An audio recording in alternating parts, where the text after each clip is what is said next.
Muito bom dia a todos, bem-vindos mais uma vez ao nosso podcast de pensamento crítico e debate das questões políticas internas e externas, da geopolítica global.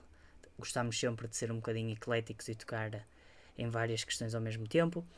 E hoje vamos ter um episódio que não se irá centrar, acima de tudo, na questão do conflito ucraniano, mas sim em outras questões mais globais, outras questões que continuam a decorrer, ao mesmo tempo que temos as nossas atenções também voltadas para esse conflito mais premente, mais quente e mais próximo geograficamente dos nossos corações.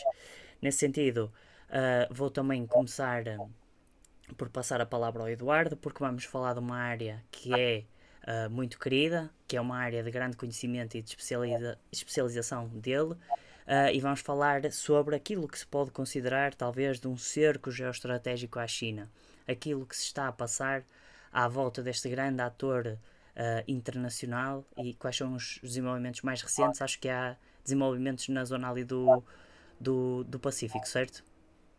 Sim, e os desenvolvimentos, olá Daniel e toda a gente que nos está a ouvir, muito boa tarde, acima de tudo e em primeiro lugar, é sempre um gosto aqui estar.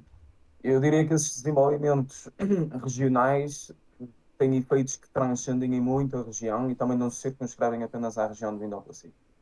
De facto, são desenvolvimentos, por um lado, militares e por outro, políticos, que assinalam um cada vez maior enclausuramento estratégico da China numa região em que a profundidade estratégica de movimentação chinesa está a começar a ser retirada, seja por influência dos norte-americanos, seja por ação dos próprios atores regionais, que procuram consertar posições que muitas vezes são historicamente conflituantes, uh, com vista a combater esse inimigo em comum. Eu falo de coisas mais em particular, como o reatar de relações diplomáticas, não em si, que elas já existiam, mas de uma maneira ao mais alto nível, com a visita do primeiro-ministro japonês a Seul, na Coreia do Sul, o reatar de relações entre a Coreia do Sul e o Japão, como sabemos, devido à memória histórica da Segunda Guerra Mundial, pela existência de campos de trabalhos forçados, pela existência de escravos sexuais, as mulheres sul-coreanas. A relação entre esses dois países é uma relação muito danificada, com esse rancor histórico bastante presente. Na verdade, em 2018, após o Tribunal sul-coreano libertar a ideia de que deviam ser pagas reparações às pessoas que foram forçadas a trabalhar nesses campos, o Japão recusou-se a pagar e foi a própria Coreia do Sul, sob decisão do seu presidente, a fazer esses pagamentos. Isso, na altura, motivou uma guerra comercial entre o Japão e a Coreia do Sul, mas hoje em dia, esta visita, após uma prévia visita do próprio presidente sul-coreano ao Japão, assinala uma mudança do paradigma. Neste momento, e em público veio-se falado da necessidade do reforço da cooperação militar entre os dois países, em várias esferas, sobretudo para conter a ameaça coreana, mas também não podemos pensar que se negligencia a ameaça chinesa. Dada a proximidade da Península Coreana com Taiwan e dada a proximidade naturalmente do Japão também com Taiwan. Porque, e falámos de dois países que o Japão, sobretudo por esta escalada e esta alteração no paradigma da abordagem à sua política externa e política de defesa, de um reforço de 320 mil milhões de dólares até 2027 no seu orçamento de defesa, que é 2% do PIB anualmente para a defesa. O Japão quer reforçar as suas capacidades a todos os níveis, as suas forças de autodefesa, como assim são conhecidas pela Constituição Pacifista. Reforçar os três setores dessas forças, força aérea, marítima e terrestre. É o reforço das capacidades navais acima de tudo. Falo das fragatas Mogami, falo do recalibrar ou do reorganizar dos seus porta-helicópteros para dois porta-aviões, o Izumi e o Kaga, desde 2021. O Japão quer ter a maior frota de F-35 norte-americanos fora do território norte-americano, qualquer coisa como 147 F-35 norte-americanos. Portanto, vemos este crescer da ambição japonesa. Eu acrescentaria ainda aí dentro da região do Sudeste Asiático a questão das Filipinas, não é? O Uhum. acordo que foi assinado entre os Estados Unidos e as Filipinas para a construção de quatro novas bases e a importância da localização destas quatro novas bases, em especial as que estão localizadas na ilha de Luzon, que é a ilha mais a norte do arquipélago das Filipinas e mais próxima de Taiwan, e do Estreito de Bashir.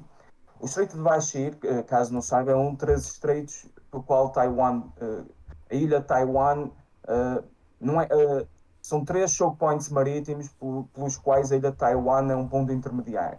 Falámos do Estreito de Baixi, que é em baixo, que liga as Filipinas ao sul de Taiwan. Importante porque o maior porto de Taiwan localiza-se no sul da ilha. 62% da carga comercial que entra por via marítima em Taiwan entra por esse porto. Portanto, a China quererá controlar esse porto em caso de conflito com Taiwan.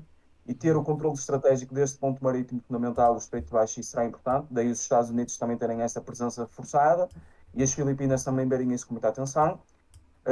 Temos o Estreito de Miyako, que é entre as ilhas Miyako e Yonaguni no Japão, e Okinawa, nessas três ilhas, também é importante. O Estreito de Baixi é importante porque é o único elo de ligação com mais de 50 km, 50 km não, 50 milhas marítimas de ligação entre o Mar do Sul da China e o Oceano Pacífico. Retirar este elo de ligação à China terá uma importância estratégica que transcende em si a zona de Taiwan, ou seja, a primeira cadeia de ilhas, e também se ultrapassa também para o Mar do Sul da China e para o Pacífico mais abrangente. Como nós sabemos, isso tem muita importância estratégica para a China, portanto será fundamental. E o terceiro estreito é o próprio Estreito de Taiwan, que separa a China continental de Taiwan. Falámos também da Tailândia, Daniel. Uhum. Tu também podes acrescentar aqui alguma coisa, não é? Eu As só, eu novas só, eu eleições na Tailândia também vieram a trazer alguma alteração, ou possível alteração nesse paradigma, não é? Sim, eu antes só de tocarmos mesmo na Tailândia, aquilo que eu gostava de dizer é que temos com o Japão aquilo que também está a acontecer com a Alemanha. Ou seja, dois Estados que eram antagonistas durante a Segunda Guerra Mundial, que tiveram constituições criadas de propósito para impedir o seu ressurgimento como grandes pontos ou grandes poderes militares a nível internacional, é algo que se está a reverter. Hoje em dia não podemos afirmar que o Japão é o mesmo Japão que foi, com desejos coloniais. A Alemanha também não é a mesma Alemanha, com uma ideologia de extrema-direita, fascista Imperialista.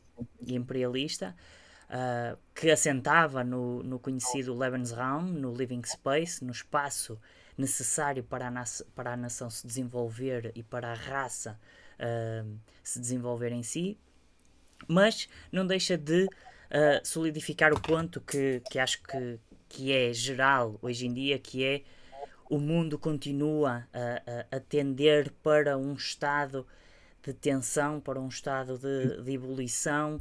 É aquela É uma, velha questão de que é uma quanto mais. tendência histórica. Diz. É uma tendência histórica. Sim, Quando há sim. corridas ao armamento, quando se forçam alianças militares, a tendência é para acelerar a potencialidade do conflito. Porque o Japão, no papel, não muda a sua postura pacifista, não é? Sem Mas, por dúvida. exemplo, a construção de dois porta-aviões, o Izumi e o Kaga, pelos porta-aviões serem considerados, não de forma oficial, mas oficiosamente e tacitamente armas ofensivas, altera toda a lógica de que o Japão apenas tem forças para a autodefesa territorial. Precisamente. E depois é também a velha questão de que nós sabemos que erros, mal entendidos, sei lá, pequenos percalços acontecem um pouco ao longo de toda a história. E sabemos, por exemplo, quando envolvem nações com poderio nuclear, esses erros são tratados com pinças, com a maior delicadeza possível, porque se sabe que o risco latente é gigante.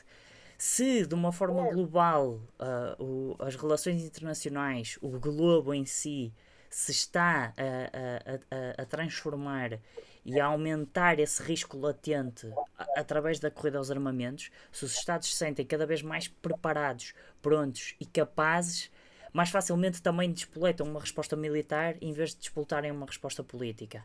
Nesse sentido, acho que também temos que ter sempre essa noção daqui para a frente, que é aquilo que antigamente podia-se facilmente resolver politicamente, com censuras internacionais, com sanções, apesar das sanções já serem um mecanismo muito próximo do confronto militar, de serem um mecanismo afiado, duro, um mecanismo de hard power, poder duro em si, não é? E confrontativo. Conforme os Estados se dotam, se capacitam de meios militares e de força armada, mais também se vão direcionar para essa resposta. É como o velho ditado: dando um martelo a uma criança, tudo é um prego. Se nós só temos martelos na nossa caixa de ferramentas, tudo vai ser pregos, não é? Mesmo quando aparecerem parafusos. Pronto. Eu creio Isto, que força, força. aquilo que nós já falámos há 2 episódios ou 3 atrás, quando falámos da análise, o último relatório que saiu, que eh, nunca houve tanto investimento em defesa desde a Segunda Guerra Mundial a nível mundial, e a Ásia-Pacífico é um exemplo paradigmático disso, de uma região onde as percentagens dos PIBs que estão a ser direcionadas para a defesa são cada vez maiores, os contratos de defesa assinados com parceiros externos também são cada vez maiores. É como tu dizes, Daniel, isto é tudo sintomático de algo que a história já viu, uh, com a potencialidade de, ao pequeno acender de uma faísca, de explotar a explosão do barril da pólvora. É Não é? isso mesmo, é isso. Quanto mais barris de pólvora temos, maior é a probabilidade de uma faísca os atingir e depois todos rebentarem por proximidade, não é? Por simpatia, por estarem no local errado à hora errada. Mas pronto, basicamente só queria deixar essa ideia de que efetivamente estamos numa altura que continua a tender para a conflitualidade e não para a paz. E é uma altura em que, lá está, iniciativas como a nossa me parecem cada vez mais necessárias para que haja debate constante, um debate informado e para que as lideranças, as elites, consigam ser o melhores e o mais capacitadas possíveis para gerir toda esta turbulência. Mas falando agora na Tailândia, e podemos observar aqui o mapa, pelo menos da região do Indo-Pacífico, a Tailândia é este estado aqui que fica mais para baixo, muito próximo ao Laos, ao Camboja e ao Vietnã, a antiga Indochina, que foi uma área bastante quente logo no pós-Segunda Guerra Mundial, uma área também de grande proximidade à China. E como estavas a dizer, houve eleições recentemente, era algo que eu andava a acompanhar não com muito detalhe e minúcia, mas ouvir aquilo que se estava a desenvolver, e parece que houve um reforçar das elites políticas mais afastadas das elites militares e que com isso estão mais próximas também das elites ocidentais, mais próximas do Ocidente dos Estados Unidos. Eu acho que contribui para esta lógica que estamos também a tentar traçar, que é há aqui uma tentativa de estabelecimento de um cordão sanitário político à volta da China. Sabe-se que a China está a desenvolver, sabe-se que a China está a crescer, que é um jogador internacional neste momento que é ímpar, não é? Os Estados Unidos são um jogador ímpar, a China é um jogador ímpar, a Rússia é um jogador ímpar por outros motivos e outras questões das suas ações, mas parece que os Estados Unidos continuam a desenvolver aquilo que a administração Obama iniciou com o pivô para a Ásia e que continuam a apostar nesse sentido. Temos só as eleições da Tailândia em si não nos permitem traçar aqui grandes conclusões, permitem-nos perceber que a região continua a ser alvo dos interesses ocidentais e das influências ocidentais. Não quero com isto dizer nem entrar em teorias da conspiração, que os Estados Unidos começaram a financiar ou fizeram seja o que for. Sabemos perfeitamente que há programas de financiamento, desenvolvimento da democracia, que depois acabam sempre por acarretar a narrativa e o interesse estratégico norte-americano. Nenhum Estado investe, seja o que for, sem que esse investimento lhe garanta os seus interesses, ou a obtenção dos seus interesses. Por isso eu acho que isso não é teorias da conspiração, não podemos também extrapolar muito mais, temos só que estar atentos e comprovar que efetivamente a região se começa...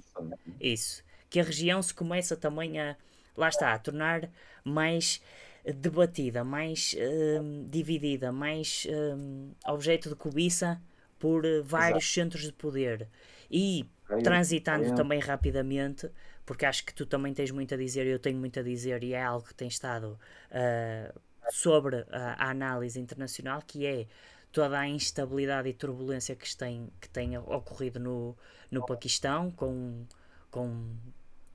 na altura a captura de Imran Khan, o antigo primeiro-ministro paquistanês, e o Paquistão, que é uma, um Estado muito importante, um Estado que tem alguns problemas históricos ou seja, que tem vindo a ter algumas dificuldades históricas, mas um Estado que é nuclear e que com isso exige muito maior cuidado na abordagem. Aquilo que eu dizia anteriormente é uma questão que deve ser já gerida com pinças e não de uma forma muito drástica. Nessa questão, queres acrescentar alguma coisa, Eduardo? É como tu dizes, o Paquistão está a viver uma instabilidade doméstica bastante grande. Eu acho que neste momento é apenas o culminar de uma instabilidade que se estava a preparar há algum tempo. Pela natureza nuclear do Estado paquistanês, naturalmente, que uma questão que deve ser gerida com pinças. Também pela localização geográfica do Paquistão, isso também deve ser. O Paquistão é absolutamente central dentro da rota da seda chinesa. Uh, o China-Pakistan Economic Corridor é o corredor central da rota da seda marítima chinesa.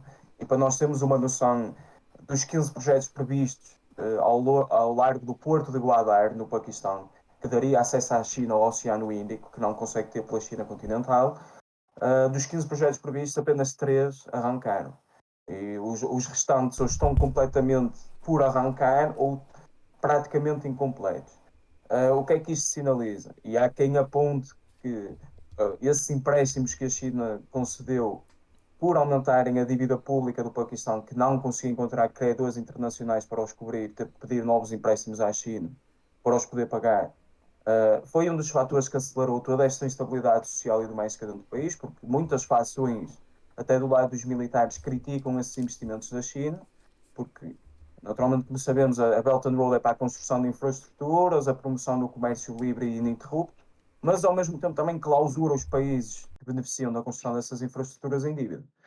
E a Belt and Road é um projeto que, neste momento, poderia ser apelidado de Belt and Road Blocks. Está a encontrar demasiados obstáculos. Uhum.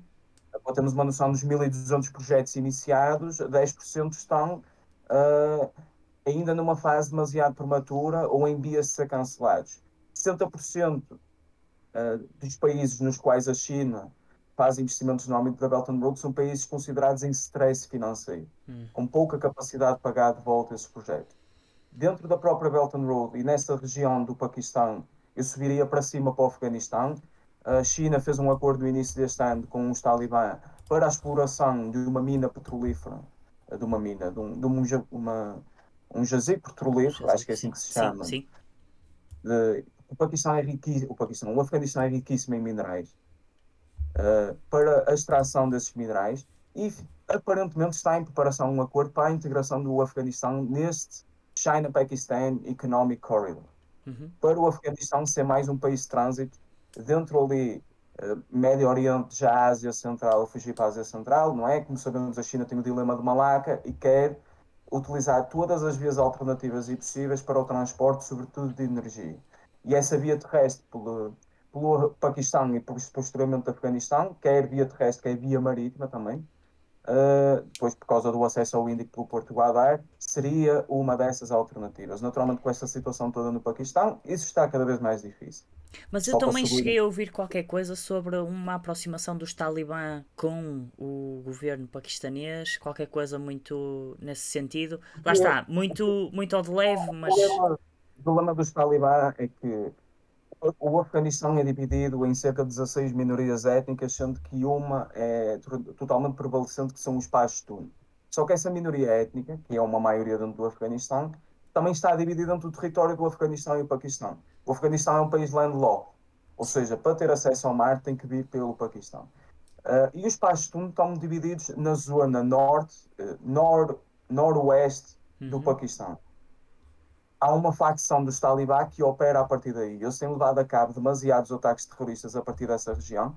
Essa divisão entre o Afeganistão e o Paquistão foi feita pelos britânicos na altura, é conhecida como a linha Duran, que há uma divisão completamente artificial, quase como se também foi feita em África e no Médio Oriente, de uma maioria étnica no Afeganistão e no Paquistão, que ficou dividida. Mas para termos uma noção, os talibã não operam só a partir do Afeganistão. Temos os talibã instalados no poder no Afeganistão, mas há uma célula dos talibã dentro do Paquistão, que é mesmo conhecido como os talibã paquistaneses, ou TTP, acho que é uma coisa assim do Uhum. género, que é Pakistani e Talibã, uma coisa assim do género, Uhum. não estou a ver exatamente a nomenclatura, portanto não quero também enganar ninguém. E naturalmente que eles operam em consonância. E quando falamos dessa cooperação, o instigar destas divisões domésticas dentro do Paquistão também é servir à agenda dos próprios talibã. Porque os talibã paquistaneses também foram importantes para os próprios talibã no Afeganistão subirem ao poder. Também podemos ter isso em Claro, desconsideração. claro. Portanto, há aí muita importância estratégica e tal. No fundo, uma zona que também está bastante dilacerada, fraturada, em grande Sim, cobiça. Até porque lá está, como tu dizes, o Afeganistão é uma zona riquíssima em termos de minério. Basta pensar que só a nível de lítio é uma das maiores reservas mundiais também. E muitos outros minérios, tudo, outros minerais. cobre, níquel, tudo o que tu Isso possas mesmo. imaginar que sejam esses A minérios questão importantes. é conseguir extrair, a questão é conseguir É isso. operar. É isso. O Afeganistão foi um problema para a União Soviética, foi um problema para os Estados Unidos. A É o China cemitério dos impérios. tenta operar lá, mas tenta operar lá, se calhar não ainda de uma forma imperial, mas vamos ver. Os chineses, por exemplo, temos muitos investidores chineses e diplomatas chineses que estão a ser atacados no Paquistão, Uhum. são vítimas de ataques terroristas e mesmo no próprio Afeganistão por parte dos talibã e de facções dentro dos talibã que recusam a reconhecer essa ajuda da China, ok? Essa influência externa nos assuntos internos. Porque é como tu dizes, o regime talibã é um regime pária ainda a nível internacional, Sim, nem a sim, própria China os sim. reconhece. E Mas como há essa necessidade de construção de infraestruturas para extração desses minérios, como sabemos, são poucos os países que têm, eu chamo-lhe à lata, mas também a autonomia estratégica e a sagacidade política para fazer investimentos sem impor condicionalidades políticas. A China é provavelmente o maior deles. sem dúvida. Portanto, nós esperemos que o Ocidente vá para lá fazer investimentos porque isso só mancharia a imagem deles. A China, Claro, como não se claro. preocupa com essa lógica de. A China, o que se preocupa é com alguma estabilidade doméstica Tem uma que. ação amoral, não Sim, imoral. Se exatamente. O calhar que lhes às vezes pode ser preocupa imoral, mas sim, o que se preocupa é a salvaguarda dos seus próprios dos interesses. investimentos e não a natureza política do regime Uma visão com que. tendencialmente realista, ou seja, em que a Sim, sim. moralidade não joga, ou se jogar é apenas maniatada, manipulada, instrumentalizada, não é? Nesta É questão, aquela visão completamente maquiavélica da coisa. isso mesmo. Mas voltando, se calhar, um bocadinho ao Paquistão, para depois também seguirmos em frente, é preciso também perceber porque é que esta turbulência surge. Tu dás-nos aqui a dica de que a captura económica por parte do investimento chinês, que depois se torna muitas vezes um investimento ruinoso, que leva à necessidade de concessão de infraestruturas, de território, de bases, tudo e mais alguma coisa que possa ser do interesse da China, também temos que perceber, lá está, será que o Ocidente está a influenciar? Pegamos nas palavras de Imran Khan, que têm sido um pouco dispares, um pouco perdidas talvez, ou pouco focadas, que já afirmou que a sua deposição terá sido parte de um golpe de Estado influenciado pelo Ocidente, nomeadamente os Estados Unidos. Depois já retirou esse tipo de afirmação, depois já se volta outra vez a pôr isso em causa. O que é certo é que Imran Khan foi removido, depois foi preso e a partir daí resultaram manifestações que cresceram de tom e que cresceram de dimensão dia após dia, o que levou depois à sua libertação por haver uma noção de que possivelmente poderia estar prestes a eclodir um conflito civil, não talvez ainda uma guerra civil em larga escala ou por completo, mas conflitualidade já bastante violenta e já bastante difícil de conter ou de sanar. Aquilo que também nos temos que pensar, pelo menos na minha linha de raciocínio e aquilo que eu tenho visto em análise, é que o Paquistão vai sofrer eleições. Imran Khan tem a sua popularidade em máximos e poderá ser outra vez o novo primeiro-ministro. Terá um problema gigante para lidar, que é toda esta turbulência e toda esta problemática económica não irá desaparecer de um dia para o outro. E se confirmar, pelo menos a nível interno, pelo menos a nível das suas percepções próprias, de que Imran Khan considera que a sua perda de poder, a sua expulsão da elite governadora do Paquistão terá sido propiciada, lá está, por ações ocidentais na tentativa de conter a China, poderemos estar a ver um Paquistão também, se calhar, a voltar-se ainda mais para o Oriente, não é? cada vez mais É para. complexo, complexo. Uma coisa será aquilo que as lideranças políticas poderão vir a tomar como decisões, e não é? E tu levantas e muito bem a possibilidade do Imran Khan voltar a ser reeleito. Mas essas divisões na percepção são bastante visíveis dentro da própria sociedade paquistanesa. É altamente fragmentada na abordagem que tem a todas estas questões, toda esta situação atual do Paquistão, e é totalmente fragmentada em si, por natureza, de forma intrínseca, por causa de algumas divisões étnicas que existem. Sim. Será difícil perceber qual é que será o caminho que o Paquistão assumirá no futuro, porque essa parte noroeste do país, tomada por esse grupo dos Talibã do Paquistão, Uhum. é quase que autogovernada por eles, já é uma região pária dentro do próprio país, que é uma situação complicada.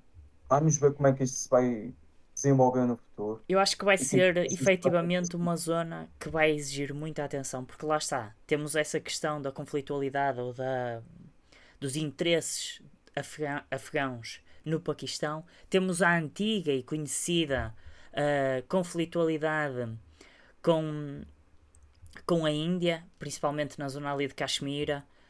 São dois estados nucleares, são estados que se tornam nucleares pela conflitualidade que têm um com o outro.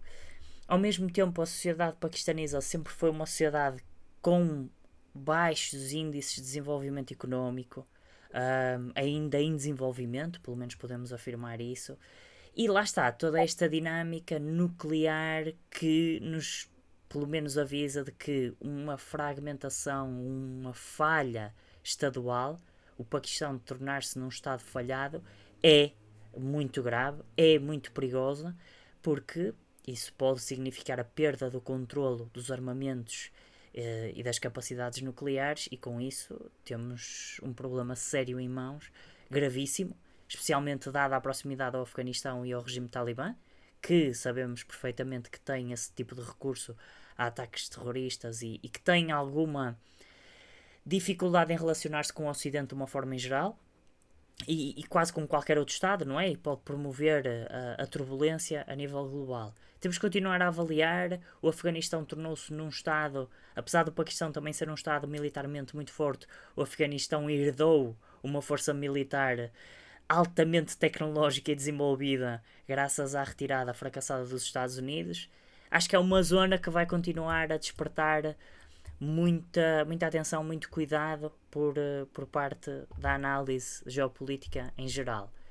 Mas isto leva-nos, se calhar, a transitar para a questão daquilo que poderá ser ainda esta contenção, e agora saindo um bocadinho da região do Médio Oriente e da Ásia, e transitando um bocadinho para a região europeia. Aquilo que tu me dizias ainda, que está ligado à contenção da China, a questão da Belt and Road, que é um instrumento muitas vezes de captura económica para depois a aquisição geopolítica, geoestratégica, geográfica de melhores condições ou de territórios. E parece que há desenvolvimentos na Itália, certo? É verdade. A Itália, que é país da Belt and Road, membro oficial da Belt and Road desde 2019, fala-se agora abertamente a possibilidade de sair. A Itália é um dos membros do G7, portanto, teria uma importância simbólica muito grande. E essa saída da Belt and Road Initiative está a ser proposta em troca da construção de uma fábrica da TSMC taiwanesa, de construção de chips, Uhum, em Itália, na região de Veneto. Tenho aqui apontado. uhum, A TSMC, como nós sabemos, é a líder mundial na produção dos chips mais avançados do mundo, não é? Taiwan produz 60% de todos os chips a nível mundial e 90% dos chips mais avançados, e a maior parte dessa produção e a manufatura, o que se quiser chamar, não é bem é produção, digamos. chamam-lhe É feito, foundry, não é? Fundição é, em sim, si. sim, é feito pela TSMC. A TSMC só tem duas sucursais no estrangeiro, duas fábricas construídas no estrangeiro, no Arizona, nos Estados Unidos, e em Kyushu, no Japão. Uhum. Está a considerar abrir na Europa uma, e as possibilidades são ou Alemanha ou Itália. A Itália está-se a tentar chegar à frente. A dia 11 de abril, por exemplo, Taiwan abriu um escritório de representação diplomática em Milão para aprofundar os laços comerciais com a Itália. Portanto, Taipei também está a demonstrar a vontade de reforçar as suas relações com a Itália neste sentido.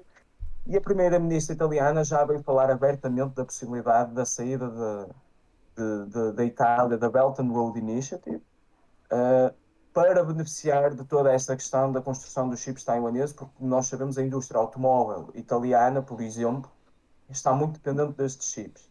E ter uma fábrica de construção no próprio território italiano iria poupar algum dinheiro, para além de ser uma fonte de criação de emprego e de investimento direto estrangeiro no país. Se me permites, Eduardo, deixa-me só fazer aqui uma consideração que eu acho muito interessante. A Itália é a segunda maior base industrial da Europa.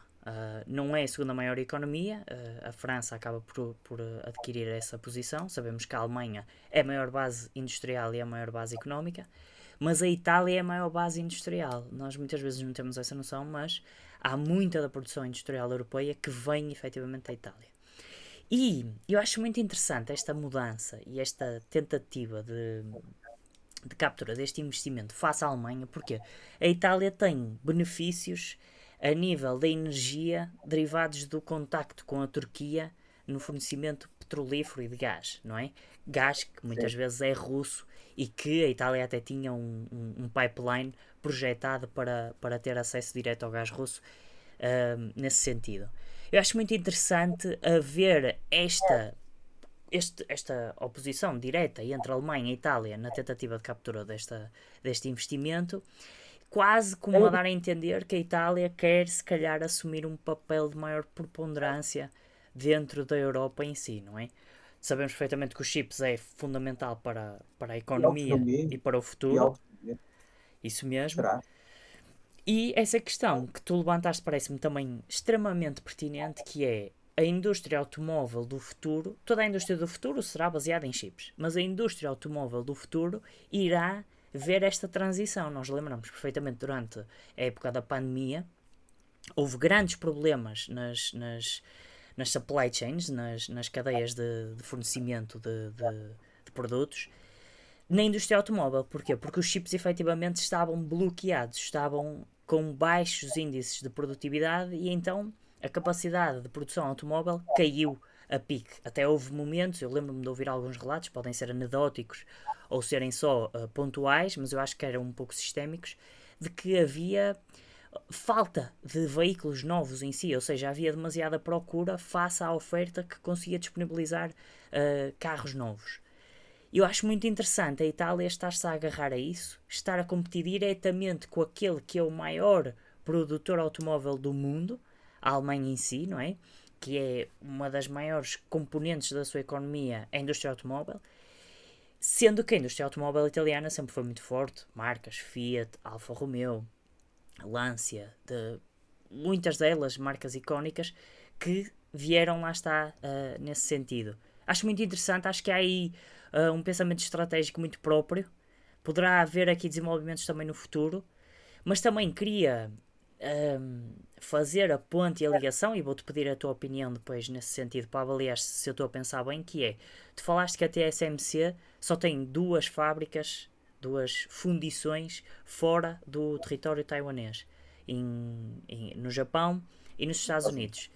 Eu tenho ouvido algumas opiniões sobre que a fábrica no Arizona, nos Estados Unidos, que ainda está a começar e ainda está a ser lançada também, foi por muita pressão norte-americana direta sobre a empresa, ou seja, na tentativa de conseguir captar investimento e gerar empregos. É derivado do Chips and Science Act, Isso mesmo, isso a mesmo. construção da fábrica. Também tenho ouvido falar que depois poderá haver aqui algumas dificuldades porque trabalhar para a TSMC em Taiwan é um luxo, é um orgulho. Trabalhar para a TSMC nos Estados Unidos, vamos ver ainda o que é que vai ser, não é? Muitas vezes nós temos esta noção, os americanos muitas vezes quando chegam a países latinos dizem este pessoal descansa muito no trabalho, perde muito tempo no almoço. As diferenças culturais às vezes são muito relevantes e se calhar as diferenças culturais entre um Estado asiático, se calhar aqui estão a enganar ou a trilhar um caminho muito difícil, se calhar um quase Estado ou um Estado wannabe, vamos ver ainda o que é que diz. Vamos considerar Taiwan um Estado, que sem a linguagem. dentro de uma Então, federação chinesa, se calhar só aí é que poderia ser um Estado. Vamos mais ver. integral. Já abordámos essa questão, isso aqui não é um julgamento nosso, mas pronto, a região de Taiwan tem uma cultura muito própria. A cultura asiática é muito direcionada para o trabalho e para a sociedade em si, a vida na sociedade e não para o indivíduo e para as suas liberdades individuais. Mas nos Estados Unidos não ocorre isso e também poderá haver aí alguns problemas. Mas aquilo que me parece muito interessante e que eu chamo a atenção dos nossos telespectadores, se calhar podespectadores neste caso, é que tem havido alguns debates nos Estados Unidos sobre a necessidade de impedir a invasão da China a Taiwan, lá está, relacionado com esta questão de Taiwan se querer declarar um Estado ou não e ter independência a partir da China. Mas o mais interessante é perceber que há elites capazes de tomar decisão dentro dos Estados Unidos que consideram que uma forma de impedir ou de retirar os proveitos da invasão da China a Taiwan era destruir as foundries, as fábricas da TSMC. E isto parece-me muito interessante porque ao mesmo tempo temos uns Estados Unidos que põem em causa a destruição das fábricas locais da TSMC, que são as fábricas que produzem os chips mais avançados. Normalmente os chips mais avançados são nessas, são naquelas que são da região de Taiwan, e depois os chips já de segunda linha, de tecnologia um pouco mais antiga, aquilo que se chama Legacy Technology, é que são manufaturados fora, ou seja, quando já não há assim tanto expertise lá fora. Ao mesmo tempo que também surge esta questão de Itália. Parece que aquilo que poderá estar a ocorrer é uma diversificação da manufatura a partir de Taiwan para que, se houver a perda de Taiwan, não haja uma perda direta para o Ocidente. Porque nós temos tido essa guerra dos chips com a China, os Estados Unidos a pedirem para haverem embargos à venda de chips altamente desenvolvidos para a China para tentar conter a sua economia. E tudo isto me parece, lá está, não querendo entrar aqui muito em conspiração, mas parece-me começar a alinhar, começar a demonstrar que há aqui um raciocínio estratégico muito próprio por trás. Ou seja, fábrica nova nos Estados Unidos, prestes a entrar em operação, possível fábrica na Itália com a perda da ligação à Belt and Road Initiative, tudo isto se calhar a tentar prever a perda de capacidade produtiva em Taiwan em si. O que é que achas, Lugar, Eduardo?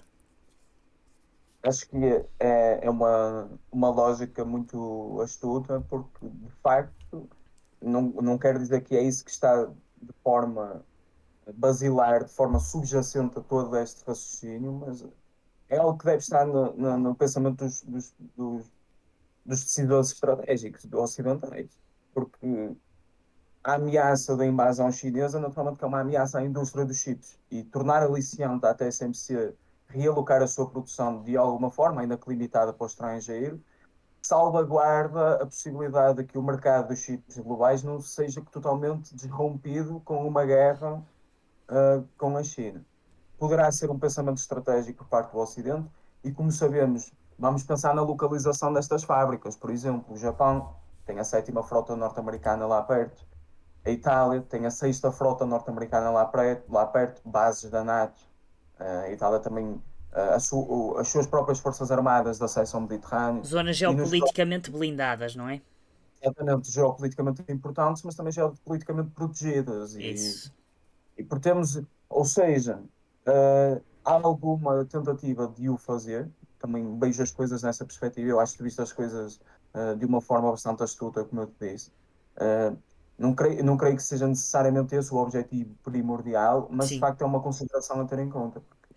E veremos se isto não será uma tendência que irá aumentar ao longo do tempo. Claro, Tal como claro. as relações económicas com outros países impede que eles reconheçam Taiwan, talvez Taiwan, usando a arma dos chips, na procura não só de receber alguma alavancagem internacional, força alguns países, e estamos a falar da Itália, que é, como tu dizes, uma das economias europeias mais importantes, a sair da Belt and Road Initiative, ou pelo menos a estar disposta a reduzir as suas relações económicas com a China. Isso. Isto também é uma guerra de interesses, não é?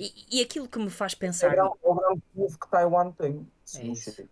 E aquilo que me faz pensar muito nesta questão, mas também como algo que pode ser detrimento. pode ser em detrimento de Taiwan, que é Taiwan tem a indústria dos chips, é aquilo que efetivamente faz com que se tente proteger essa zona geopolítica. Porque nessa proposta de bombardear preventivamente essas indústrias e manufaturas de chips, houve rapidamente uma análise que diria que essa perda de capacidade produtiva poderia ter uma consequência económica a nível global de 2 ou 3 trilhões de dólares de perda de economia, de contração económica. E se efetivamente, lá está, isso revela o quão central é essa região e essa produção de chips. Mas se Taiwan perde essa preponderância, é quase como estendermos uma carpete vermelha, se calhar não tão figurativamente falando, não é? Mas é quase como dizer que, ok, pronto, finalmente pode haver essa reconciliação, essa reunificação, porque também já não há mais nada que interesse em Taiwan em si, certo? Eu acho que, ao mesmo tempo, é uma diversificação importante, se calhar, para o Ocidente, para não ficar isolado da tecnologia de chips, como está a tentar fazer a China, não é? Em contrapartida, pode ditar o fim das vantagens geopolíticas que Taiwan tem em permanecer nesta ambivalência legal, se é um Estado, se não é, se pode procurar a independência ou não, se está protegido das influências chinesas. Sabemos perfeitamente que, por exemplo, Hong Kong e outros Estados que têm, não Estados, mas regiões geográficas têm sido incluídas dentro do Estado chinês, têm perdido muitas das características ocidentais que tinham. Hong Kong foi bastante claro e nítido que o sistema semidemocrático ou democrático se perdeu neste momento, ou pelo menos há já maior repressão nesse sentido.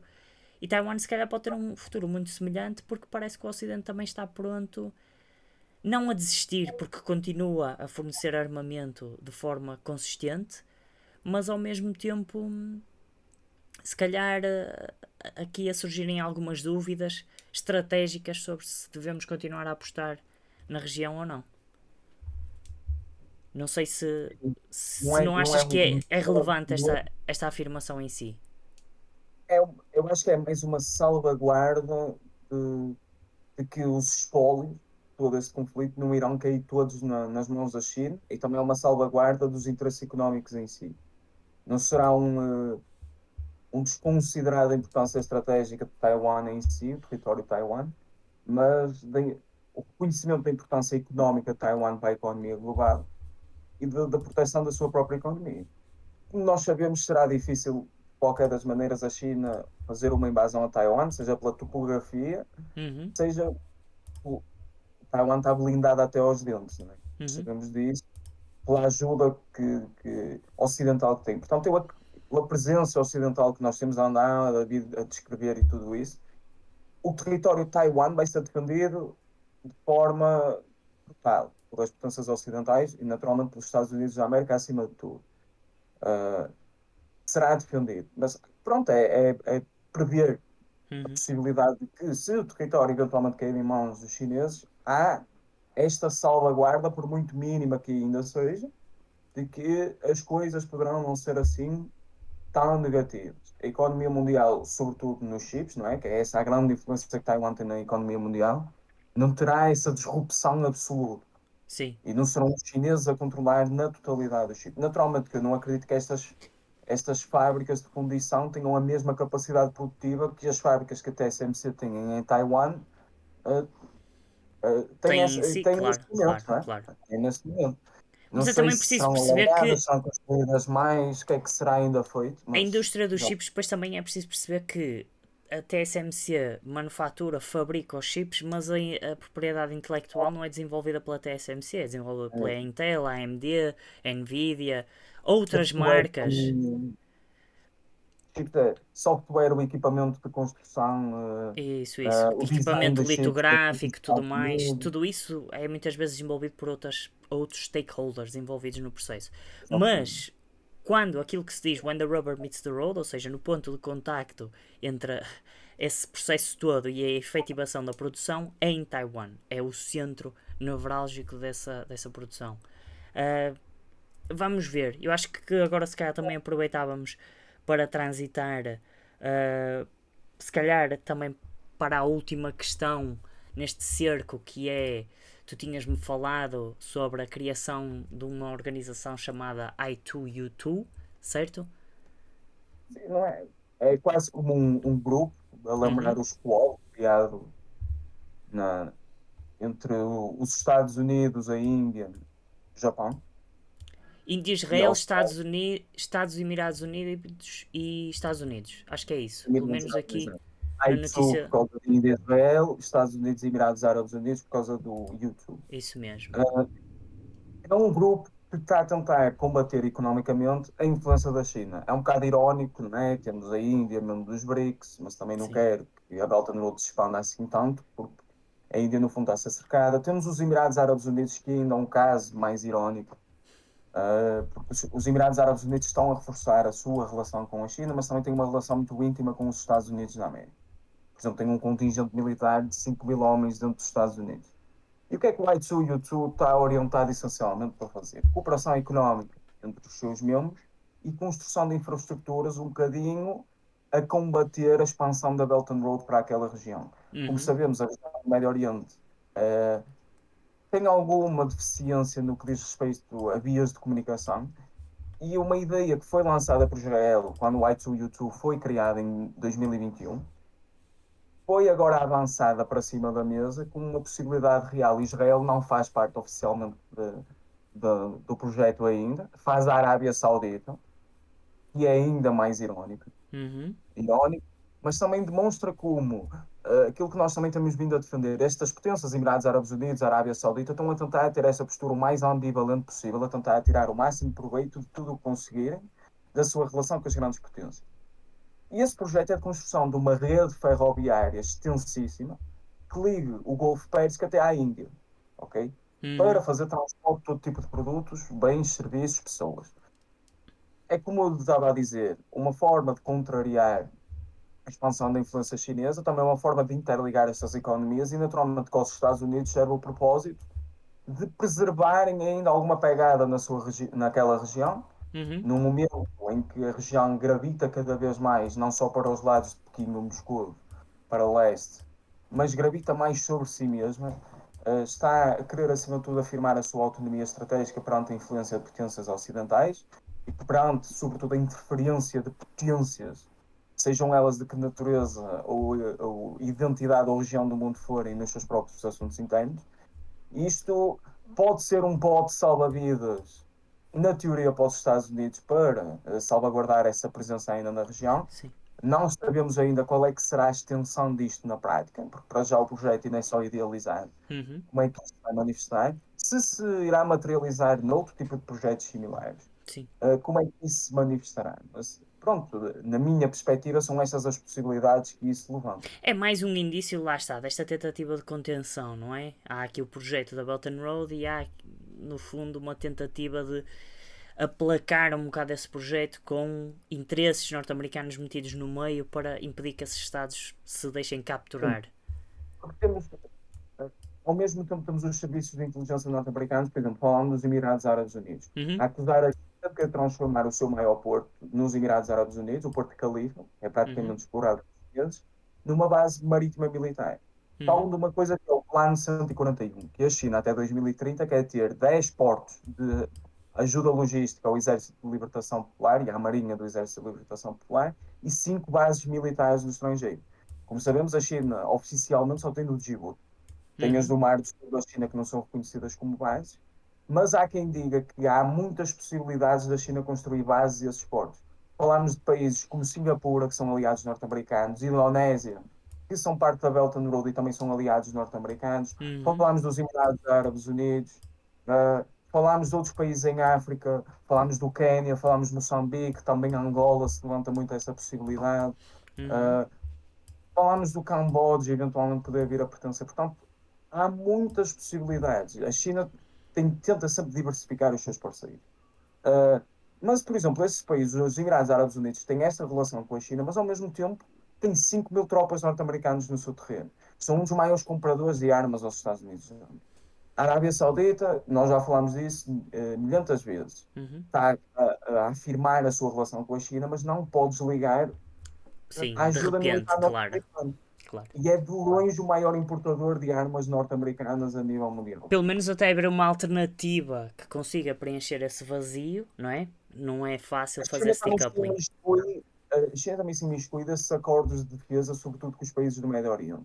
Quando se trata da África, a lógica já é um bocadinho mais distinta, mas a China também não ultrapassa muito a venda de armas convencionais e drones, Uhum. essencialmente. E para a África subsaariana, porque o norte da África é essencialmente dominado pelos Estados Unidos da América ainda, e também um pouco mais, a Rússia também tem alguma influência ainda mais por lá, mas é sobretudo pelos Estados Unidos da América. Mas no Médio Oriente tem estabelecido estas relações essencialmente económicas. Uhum. E, e como nós sabemos, estes países, pela importância e pela dimensão dos investimentos que também são feitos na sua economia, precisam de garantir a proteção disso. Além de, como é uma região com uma volatilidade latente, Uhum. também se precisam de proteger militarmente. Né? Claro. Portanto, temos sempre essas duas lógicas que nunca Mecanismos devem que se ser. auto-reforçam, claro. Exato. Não podem ser descuradas. A China, acho que ainda não tem capacidade para oferecer todo o tipo de serviços a estes países, para se tornar uma total alternativa aos americanos. No entanto, a nível Mesmo assim, económico, parece, torna-se lá uma está. relação. Eu pegava nessa deixa para transitarmos para o próximo tema, que é, parece haver uma contra-resposta oriental, não é? Ahm, Parece que há aqui desejos de aumentar os BRICS, há desenvolvimentos no que toca à Turquia, há desenvolvimentos no que toca à Síria. Se calhar tocávamos rapidamente na questão dos BRICS, para depois também detalharmos os restantes desenvolvimentos e quais são as dificuldades, porque também há dificuldades nesta contra-resposta, ou seja, parece que se evidencia uma tentativa de conter a expansão chinesa e evidencia-se também uma resposta de tentar ultrapassar essa contenção, mas essa resposta também tem algumas dificuldades à partida, certo? Será difícil, porque cada vez mais está a tornar-se mais aliciante para os países tomarem o caminho do não alinhamento. Hum, E o não alinhamento, essa metamorfose moderna do movimento dos não alinhados da década de 50, eu diria que está a transformar-se no desejo de adesão aos BRICS. Os ok, BRICS representam esse não alinhamento da forma mais expressiva neste momento. ok. Não propriamente, não é? Uh, Temos Rússias, temos Chinas, ou seja, duas grandes potências que fazem parte desse bloco económico. Mas falamos, em teoria, ainda das maiores economias em desenvolvimento do mundo. Os BRICS são cinco países, a Rússia, a China, a África do Sul, Brasil e Índia, mas a possibilidade de se expandirem é gigantesca. Fala-se em, oficiosamente, um diplomata sul-africano admitiu que 19 países, sendo que acho que são 6 já admitiram formalmente e 12 informalmente, querem aderir aos BRICS. Uhum. Os BRICS, como sabemos, são um bloco económico com uma capacidade não só a nível de exportação, mas também de produção e a nível de recursos minerais e naturais gigantesco. Sim. São, e volto a reforçar, 40% da população mundial, 25% do PIB mundial, 15% do comércio mundial, ou 16%, são muita coisa. E Mas estes tem o países, futuro encerrado dentro deles, não é? Que se falarmos então especificamente da Índia e da China. há ali competições estratégicas e há fatores de contenção, por exemplo, agora a Índia com a Rússia está a haver o fator de contenção por causa da moeda indiana, o Uhum. acordo de troca de moedas está a ser uma dificuldade, os russos já Temos disseram aqui aos as indianos notícias a falar disso, sim. podem suspender a venda de petróleo, porque uh, os indianos importam tanto produto russo que os russos estão a ter demasiada rúpia indiana no seu banco central, isso não lhes tem utilidade nenhuma. Querem fazer transformar essa moeda numa moeda que lhes possa valer alguma coisa nos mercados internacionais e já falam do yuan chinês. Naturalmente, para os indianos, isto é um bocadinho um perigo, É porque complicado porque ainda pode eles levar são à captura um económica, sim. importador líquido de produtos, não é? E pronto. E há muito essa lógica de que a Índia, por exemplo, devia desenvolver a exportação de produtos de valor acrescentado, nomeadamente na área da defesa. Temos muitos Uhum. contratos, até para se salvaguardar das sanções CAATSA dos Estados Unidos, de compra de armas russas, norte-coreanas ou iranianas, que os Estados Unidos aprovaram em 2017, o Congresso norte-americano. Uhum. Uhum. Teriam sanções a países que comprassem armas desses países. A Índia não se pode apenas só comprar armas russas, mas produzir no seu próprio território. Já fez alguns acordos com empresas russas, estatais ou não, para a produção de algumas dessas armas no seu território.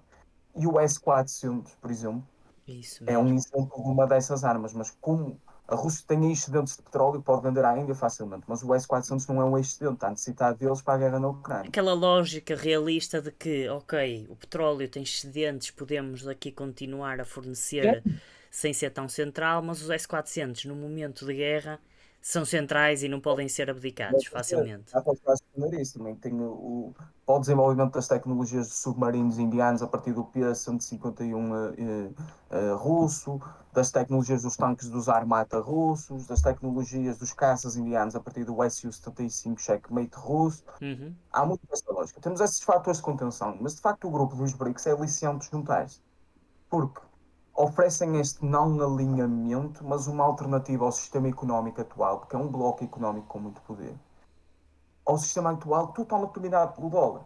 E uhum, desses 16 países, eu sublinho essencialmente 6. Temos a Arábia Saudita, temos o Irão, temos o Egito, temos a Indonésia, temos a Argentina e a Argélia. Falamos de países que ou são países de trânsito fundamentais. Falo do Irão, que tem algumas das vias de trânsito mais importantes dentro da Ásia Central. e pode ser um país que também, em termos de exportação e produção de commodities, central se conseguir ultrapassar as sanções, não é? Totalmente importante.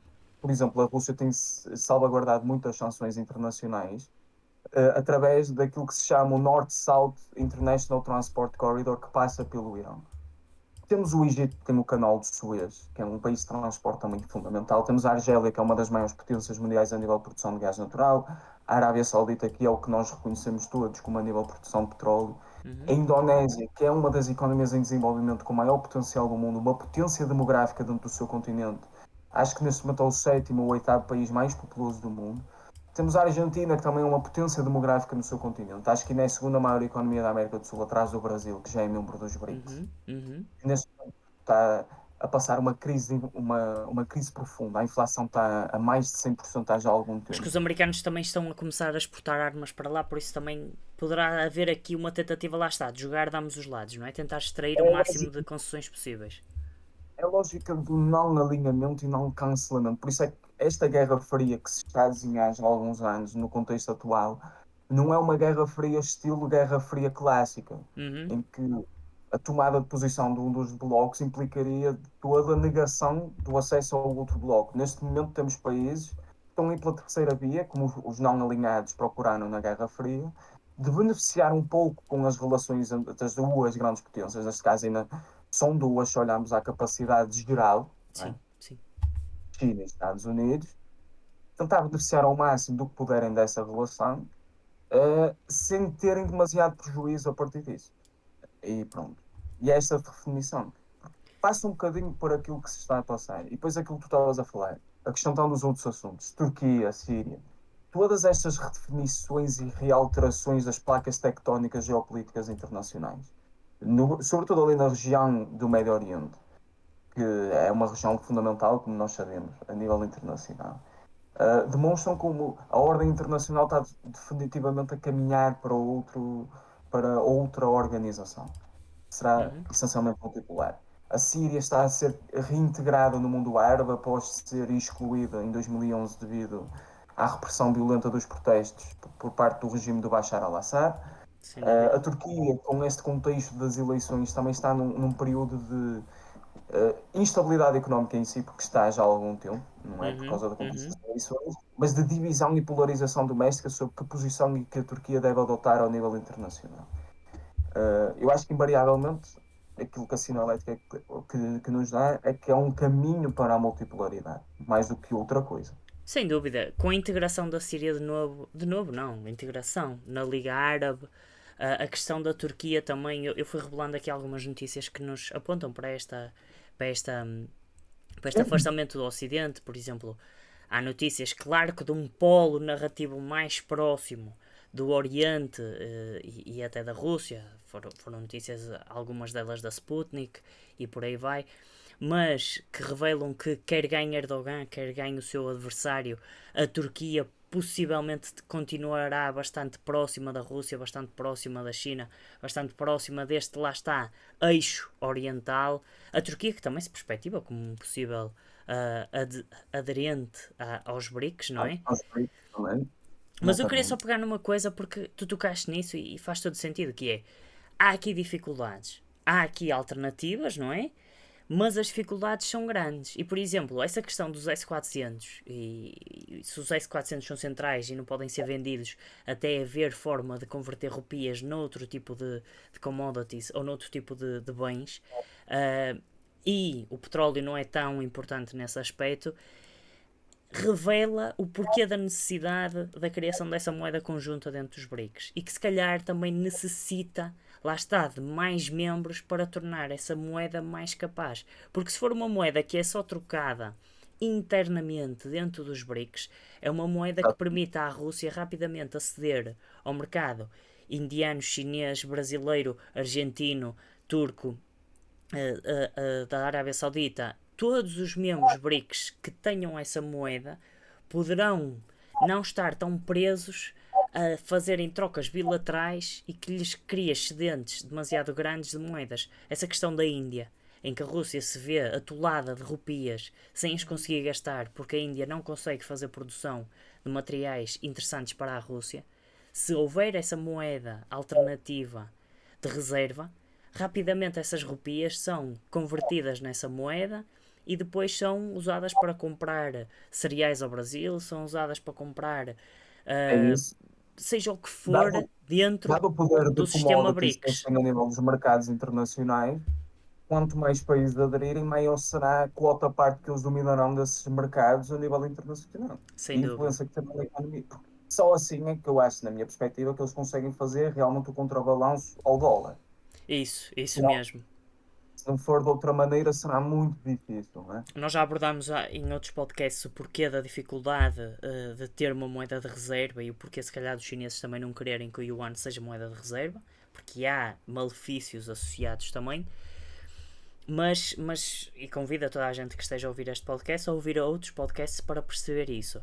A questão é, há aqui dificuldades ainda assim. Por exemplo, há aqui uma notícia que é de um órgão de informação mais próximo da Índia e que nos revela que a China estará preparada para usar mísseis nucleares depois de apagar a sua política de não ao first use. Ou seja, parece que um pouco por todo o mundo as políticas nucleares também se estão a mudar. Deixamos de estar alavancados num sistema de Mutual Assured Destruction, destruição mútua assegurada, e de second use, ou seja, uso secundário. Alguém lança uma bomba nuclear contra nós e nós aí respondemos de forma convicta em que eu vou ser destruído, mas quem me lançou a bomba também vai ser destruído. E isso acaba por criar algum tipo de dificuldade nesse uso, não é? Porque qualquer uso implica a destruição imediata também.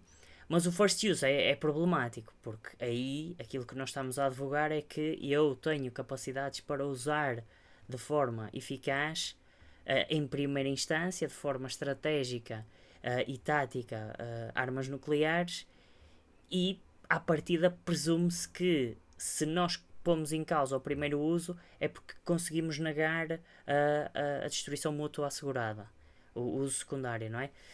Vamos ver, isto só revela que a conflitualidade existente entre estes Estados ainda é grande e que lá está, promove essa dificuldade, quer seja por dificuldades de relacionamento, não é? Históricas, Índia-China, quer seja por dificuldades de relacionamento pontuais nessa questão de armazenamento excessivo de divisas do Estado com quem se faz essas trocas bilaterais e que depois inviabiliza a continuação dos laços económicos, porque quer dizer, é a mesma coisa que uma pessoa adquirir, fazer produção de algum artigo e vendê-lo com troca a outro artigo para o qual não vai ter uso, não é? Quer dizer, é a mesma coisa que estar a dar, porque se nós não conseguimos usar as rupias em nosso benefício para progredir a nossa economia, então é a mesma coisa que não ter lucro nenhum. E pronto, eu acho que traçamos de uma forma geral esta questão central de que se verifica um encirclement, um cerco geoestratégico e geopolítico e geográfico até à China. Quais são as alternativas que também temos vindo a debater? Esta questão do adensar da cooperação dos BRICS e do reforçar dos seus membros, mas também com, lá está, esta visão ampla que nós gostamos sempre de ter, que é das dificuldades inerentes a esses processos. Vimos um pouco de tudo, essa questão do Paquistão também entra para aqui, como é um Estado que está ali num limbo, mesmo os Estados dentro dos BRICS têm incentivos e outras questões que depois também já não são tão interessantes nesse aspecto. Mesmo a África do Sul também está a par com alguns dilemas a nível da justiça internacional na cooperação com a Rússia. E o representante norte-americano, se me permites que Sim, acrescente, sim, na sim. África do Sul veio dizer que há provas concretas que a África do Sul está a fornecer armamento aos russos. Mas depois logo a seguir também veio pedir desculpa e tentar amenizar um bocadinho a situação, que se calhar não era bem isso que queria dizer. Esta tensão é grande. Há novas estratégias ou há novos pontos de poder que surgem, mas também não são tão evidentes ou tão garantidos quanto aquilo que às vezes se debate ou se assume. Lá está, é preciso continuar esta análise. Aquilo que nós dizemos, nós não fazemos futurologia, não há aqui conclusões garantidas nem nada do que se pareça. Há é apenas, lá está, esta troca de ideias que nos permite perceber que o mundo é muito complexo e que há questões sobre as quais continuamos a prestar muita atenção. Eu acho que este episódio foi muito interessante porque foi muito crítico nesse sentido. É muito fértil na noção de que há muitos processos a ocorrer ao mesmo tempo, muitos interesses misturados, interesses que às vezes se alinham, outras vezes estão completamente desalinhados, mas continuar a manter isto em vista, tendo em conta que lá está, o mundo continua naquela ideia que eu transpareci, continua a aquecer, continua a tornar-se mais perigoso e que tu também confirmaste, Eduardo. Aquela corrida ao armamento continua a acelerar. Não sei se há mais alguma coisa que queiras acrescentar. Não, acho que acabaste por tocar na conclusão generalizante que vamos tirar deste episódio 2. Tivemos esta abordagem holística, abrangente, como tu falaste muito bem, tudo para demonstrar este ponto acima de tudo, que foi, é uma conclusão que já poderíamos ter retirado ainda antes de falarmos disso, só porque nós próprios estamos a ver isto e investigar isto, conseguimos ter essa noção que o mundo de facto está a caminhar para uma, uma situação um bocadinho obscura. Nós não sabemos muito bem aquilo que será o futuro, mas os sintomas e os sinais que começam a surgir transparecem em muito pouco a prosperidade e a paz. O Isso, caminho isso. será, acho que no sentido inverso, e sem querer estar a ter essa abordagem demasiado pessimista relativamente àquilo que são as relações internacionais e àquilo que será o futuro, é um bocado inegável que isso esteja a acontecer. Mas é isso, é um Vamos ver. futuro que é mais difícil de prever, de maior Isso instabilidade, não é? Uma pessoa é, antigamente. é imprevisível. É isso. Uma pessoa antigamente, ok, dizia, não sabemos se vai crescer muito, se vai crescer pouco, mas poderá haver um crescimento económico, a paz será mais ou menos assegurada, uma turbulência, alguma conflitualidade aqui, mas nada muito generalizado. Hoje em dia, aquilo que parece é como tu dizes, mais tenebroso no sentido de aquilo que se prevê é mais conflitualidade generalizada, mais ou menos, mas mais conflitualidade em si. Quer queiramos, quer não, a invasão da Rússia à Ucrânia veio aqui quebrar um paradigma muito importante nesse sentido. E eu tinha dito isso na altura, na altura em que aconteceu, que não só Estados com pretensões irredentistas, como a Rússia tem relativamente à Ucrânia, poderiam tornar-se mais ousados vendo a ação russa, como isto levaria a respostas demasiado paranoicas, demasiado. Isto, claro, depende da perspectiva, não é? Nós falamos de uma localização geográfica em que estamos completamente distantes do conflito, não é? Mas essas respostas exacerbadas àquilo que é a ameaça russa. Isso depois transpõe-se para uma lógica global. Muitos Estados aproveitaram este contexto para, se a Rússia fez isto, se calhar a China também vai fazer e nós temos que reforçar as nossas parcerias militares e reforçar a cooperação económica. A China no mesmo sentido. Portanto, eh, houve aqui esta alteração do paradigma, que não podemos dizer que é inegável. Naturalmente, não é a primeira guerra entre Estados que ocorre no século XXI, nem é a primeira guerra de Estados recente, mas pela atenção mediática que teve por ser em solo europeu, a maior guerra em solo europeu desde a Segunda É Guerra isso Mundial. mesmo. E eu acho que cristaliza aquilo que tu dizes, que é não só cria respostas e contra-respostas mais paranoicas, mais pouco sensatas ou pouco ponderadas, mais irracionais, mas também porque permite perseguir aquilo que se considerou durante muito tempo como o adversário, não é? Porque as relações com a Rússia nunca foram as melhores e aqui é o momento ideal para conseguirmos criar uma vitória clara ou relegar os russos para um papel secundário, não é? Eu acho que por Exatamente. causa disso não só deixa de não haver tantos desincentivos à guerra, mas também há mais incentivos. Concordo, estou plenamente de acordo com aquilo que tu É, dizes. é totalmente isso. Quase que se aproveitou o contexto para. ah, o desejo não é reintegrar um sistema internacional funcional em que todas as grandes potências, todas as pessoas falam, em que todos os povos têm o contar. Talvez excluir, tornar páreo. Tem sido um bocadinho essa abordagem Isso, dos norte-americanos com os países com os quais têm relações mais crispadas nas últimas décadas e sublinho essencialmente Irão e Coreia do Norte, né? sim, São regimes perigosos em si, de natureza totalmente autoritária, como sabemos, e fundamentalistas, né? Uns por questões religiosas, outros por questões ideológicas, ideológicas, sim. mas que são excluídos do sistema internacional. E é uma ideia que nós temos salientado praticamente em todos os episódios e é uma ideia que é difícil. Quando se exclui a possibilidade do diálogo, na verdade, só se está a semear a potencialidade do conflito. Tu dizias essas palavras e eu pensava que é efetivamente disso que acontece. Nós vemos um esvaziar da ONU, um esvaziar do Fórum de Comunicação a nível internacional, não é? Quer dizer, toda a gente tinha assento. Até Estados não, ou seja, aquela ideia dos mandatos iniciais, aquela ideia da autoafirmação dos povos, em que efetivamente tinha que se quebrar com o sistema colonial para evitar a conflitualidade e assim todos terem um assento e todos terem uma palavra e todos terem a capacidade de expressar as suas diferenças. Isso começa-se a perder e se calhar é isso que também leva a este aumento de conflitualidade. É aquela questão, não sabe qual é o ovo, qual é a galinha, mas que são processos que estão Sem intimamente dúvida. relacionados. E as grandes potências em defesa da preservação da diversidade muitas vezes o querem preservar os seus interesses e as suas áreas de influência, Precisamente. mais do que outra coisa. O poder será sempre, na minha perspectiva, e isto é uma perspectiva amplamente realista, mas é uma lógica que eu acho que é impossível. O poder será sempre o principal fator de regulação das relações internacionais. Ponto. Sem dúvida. Ponto. Não é, é uma lógica que, como o Morgenthau dizia, está inerente à natureza humana, não é? E eu vejo as coisas muito nessa perspectiva, porque ainda que nós possamos alterar os agentes e as estruturas, e, ou constituírem-se como os pós-positivistas acreditam, Sim. os construtivistas, os estruturalistas, eu acho que o poder será sempre o fator, acima de tudo. Sem dúvida. Eu acho que há processos que são secundários, terciários, mas o processo principal das relações internacionais será sempre. E mesmo que, lá está, nós passamos décadas a acreditar que o realismo estava relegado aos livros da história e apenas a Exatamente. ser para ser debatido dentro da academia como um legado histórico das RI.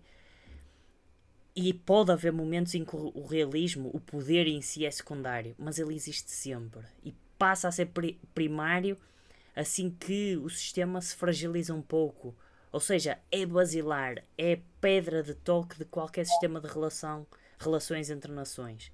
E depois pode ser construído sobre ele, mas é preciso sempre ter essa noção que tudo o que é construído sobre ele, se houver alguma quebra ou algum ruir dessa construção, vamos parar e vamos acabar nas relações de poder.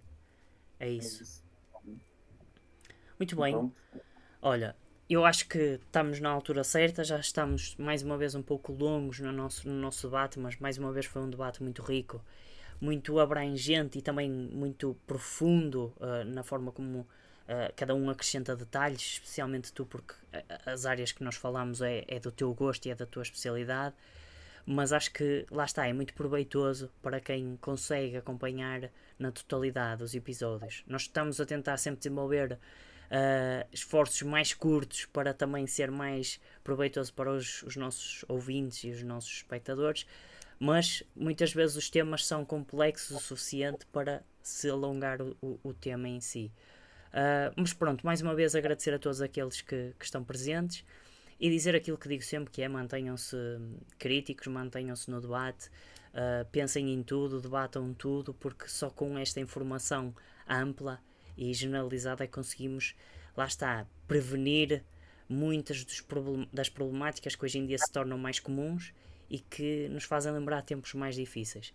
Eu despeço-me, agradeço-te mais uma vez a tua participação, Eduardo. És um membro fundamental desta iniciativa, o teu conhecimento acrescenta sempre imenso. E pronto, e passo-te a palavra para este final. É reforçar apenas o que tu disseste. Mantenha um espírito crítico. Menos agitado mola-me. Uma frase do Virgílio que diz: a mente move matéria. E de facto, enquanto pensarmos, a matéria é movida. Nem que seja a matéria cinzenta aqui dentro. Mantenham-se críticos, como eu e o Daniel esforçamos por manter, e informados, acima de tudo. Não é criticar só porque sim, ou ter uma opinião porque sim.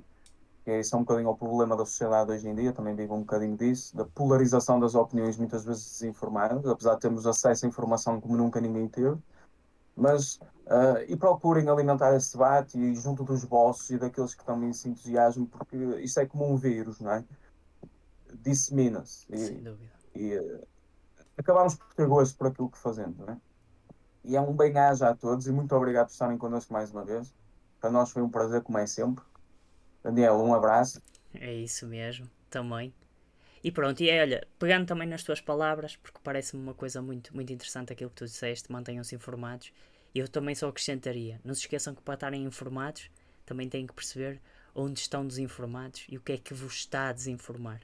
Não tenham medo de nadar no pântano, porque só depois de perceberem o que é o pântano é que podem perceber o que é a praia paradisíaca. Nunca se esqueçam disso. E o pensamento crítico é nesse sentido. Mais uma vez, Eduardo, um abraço, obrigado, um abraço a todos, um obrigado e até ao próximo episódio.